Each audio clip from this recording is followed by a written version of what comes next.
सौर मंडल, जिसमें पृथ्वी भी शामिल है, का निर्माण अंतरतारकीय धूल तथा गैस, जिसे सौर निहारिका कहा जाता है, के एक घूमते हुए बादल से हुआ, जो कि आकाशगंगा के केंद्र का चक्कर लगा रहा था।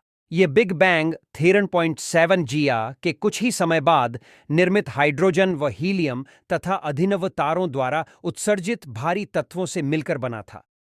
लगभग 4.6 सीगा में संभवतः किसी निकटस्थ अभिनव तारे की आक्रामक लहर के कारण सौर निहारिका के सिकुड़ने की शुरुआत हुई थी।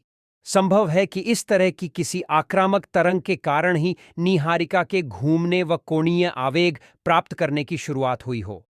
धीरे धीरे जब बादल इसकी घूर्णन गति को बढ़ाता गया, तो गुरुत्वाकर्षण तथा निष्क्रियता के कारण यह एक सूक्ष्मग्रहीय चक्री के आकार में रूपांतरित हो गया, जो कि इसके घूर्णन के अक्ष के लंबवत थी।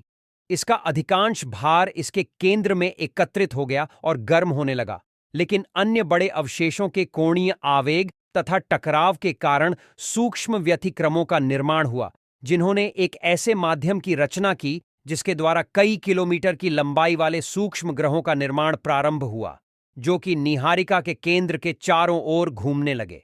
पदार्थों के गिरने, घूर्णन की गति में वृद्धि तथा गुरुत्वाकर्षण के दबाव ने केंद्र में अत्यधिक गतिज ऊर्जा का निर्माण किया। किसी अन्य प्रक्रिया के माध्यम से एक ऐसी गति जो कि इस निर्माण को मुक्त कर पाने में सक्षम हो, पर उस ऊर्जा को किसी अन्य स्थान पर स्थानांतरित कर पाने में इसकी अक्षमता के परिणाम स्वरूप चक्री का केंद्र गर्म होने लगा। अंततः हीलियम में हाइड्रोजन के नाभिकीय गलन की शुरुआत हुई और अंततः संकुचन के बाद एक टी टॉरी तारे, टी टॉरी स्टार के जलने से सूर्य का निर्माण हुआ। इसी बीच गुरुत्वाकर्षण के कारण जब पदार्थ नए सूर्य की गुरुत्वाकर्षण सीमाओं के बाहर पूर्व में बाधित वस्तुओं के चारों ओर घनीभूत होने लगा, तो धूल के कण और शेष सूक्ष्म ग्रहीय चक्री छल्लों में पृथक होना शुरू हो गई।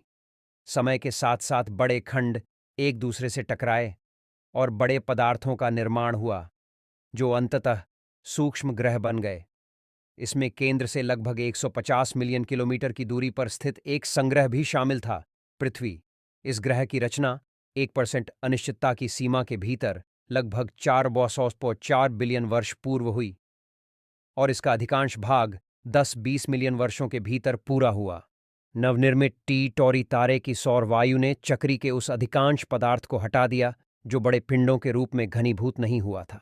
कंप्यूटर सिम्युलेशन यह दर्शाते हैं कि एक सूक्ष्म ग्रहीय चक्री से ऐसे पार्थिव ग्रहों का निर्माण किया जा सकता है जिनके बीच की दूरी हमारे सौर मंडल में स्थित ग्रहों के बीच की दूरी के बराबर हो। अब व्यापक रूप से स्वीकार की जाने वाली निहारिका की अवधारणा के अनुसार जिस प्रक्रिया से सौर मंडल के ग्रहों का उदय हुआ, वही प्रक्रिया ब्रह्मांड में बनने वाले सभी नए तारों के चारों ओर अभिवृद्धि चक्रियों का निर्माण करती है, जिनमें से कुछ तारों से ग्रहों का निर्माण होता है। ऐसे ही नॉलेज वाली वीडियो देखना चाहते हैं तो हमारे चैनल अमेजिंग नॉलेज को सब्सक्राइब करें।